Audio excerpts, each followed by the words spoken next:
सांगड़ से है। वहाँ पर एक छोटी सी बच्ची के साथ ज्यादती की गई है और ज्यादती इस वजह से हुई है कि आपको पता है कि वहाँ पे लोगों के पास खाने के लिए कोई चीज़ भी नहीं है, सामान नहीं है, राशन नहीं है। एक मासूम बच्ची थी जिसको राशन का झांसा देकर दो बाश नौजवान थे, उन्होंने कहा कि यहाँ पर करीबी राशन बट रहा है, हम आपको राशन दिलाते हैं आपके घर के लिए। उस बच्ची को जब वो लेके गए तो उसको नशावर कोई चीज खिलाई, बच्ची को बेहोश करके 2 दिन तक मुसलसल उसको जो है अपनी जिनसी दरिंदगी का निशाना बनाते रहे। सांगड़ से है। वहाँ पर एक छोटी सी बच्ची के साथ ज्यादती की गई है और ज्यादती इस वजह से हुई है कि आपको पता है कि वहाँ पे लोगों के पास खाने के लिए कोई चीज़ भी नहीं है, सामान नहीं है, राशन नहीं है। ये क्या पूरी स्टोरी है, हमारे रिपोर्टर जुल्फ़कार अली साहब हमारे साथ मौजूद हैं, जानने की कोशिश करते हैं। जी बताइएगा जुल्फ़कार अली, अपडेट कीजिएगा इस सारे इशू के ऊपर।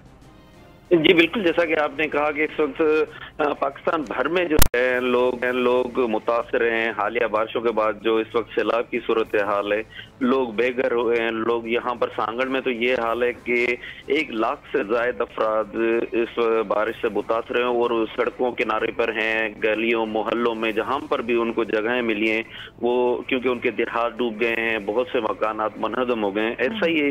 ऐसे ही खानदान था जिसकी मुतासर बच्ची थी। गुज़श्ता रोज ये वाकया सोशल मीडिया पे वायरल हुआ। वो हालांकि ये वाकया शाया था। एक मासूम बच्ची थी जिसको राशन का झांसा देकर 2 बाश नौजवान थे, उन्होंने कहा कि यहाँ पर करीबी राशन बट रहा है, हम आपको राशन दिलाते हैं आपके घर के लिए।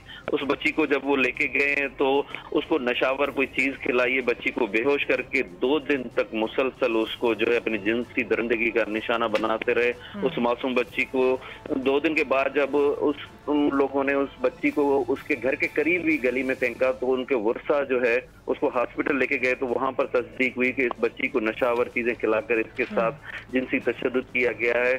तो उसके बाद ये शिकायत पुलिस ने अपनी रिवायती सुस्ती का मुजाहरा करते हुए, क्योंकि ये खानदान किसी गरीब तबके से ताल्लुक रखता था, तो उसको इस केस को मुकम्मल तौर पर इग्नोर किया। लेकिन जब उस बच्ची की अपनी वीडियो सोशल मीडिया पर वायरल हुई तो उस पर पूरी इंतजामिया ने मुझे ये बताएं इस वक्त सांगड़ के हालात क्या है? वहाँ पर जो इमदादी कैंप्स हैं वो लगे हुए हैं, वहाँ पे कोई सिक्योरिटी है, वहाँ के जो पॉलिटिशियंस हैं क्या वो विजिट कर रहे हैं? इस वाक़े का किसी ने एक्शन लिया है या नहीं लिया है, या बस ऐसे ही चीजें चल रही हैं? सांगड़ की अगर मजमूई सूरत हाल बताऊं तो इस वक्त भी मुतअद्दिद जगहों पर सेमनालों के शिगाफ लगे हुए, सैलाबी रैलों की नजर है। यहाँ पर ऐसे 100 से ज्यादा ऐसे गांव हैं जिनमें इस वक्त भी लोग जो उन्होंने कहा था लेकिन वो अपने सामान और उन चीजों की हिफाजत के लिए अपने घरों के छतों पे बैठे हुए। बात की जाए अगर यहाँ के मुंतखब नमाज, यहाँ पर क्योंकि पीपल्स पार्टी के 3 MNA सांगड़ से हैं, 3 MNA पीपल्स पार्टी के हैं, 4 MPs भी पीपल्स पार्टी के हैं। लेकिन यहाँ पर जहां भी हम जाते हैं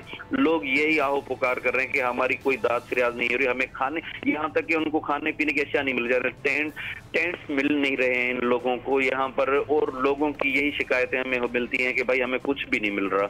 हुकूमती दावे तो बड़े किए जा रहे हैं कि हम इतने लाख टेंट तकसीम कर चुके हैं, लेकिन सांगड़ की मैं मुख्तलिफ वक्तों पे वहाँ पर बोल में ये चीजें ब्रेक भी कर चुकी हैं कि लोग शिकायतें कर रहे हैं कि उनको खाना पीना भी नहीं मिल रहा। कल इस वाक़े पर जो है वफाकी वजीर हैं शाजिया आता मरी, जिनका ताल्लुक भी सांगड़ से, उन्होंने नोटिस लिया था, SSP सांगड़ से बात की थी और उनकी बहन ने सेनेटर कुरतुल एनी मरी, उनको उन्होंने इस खानदान के पास जरूर भेजा था। लेकिन अभी तक ये खानदान यही कह रहा है कि हमें इंसाफ चाहिए। बोल एक बार फिर नंबर 1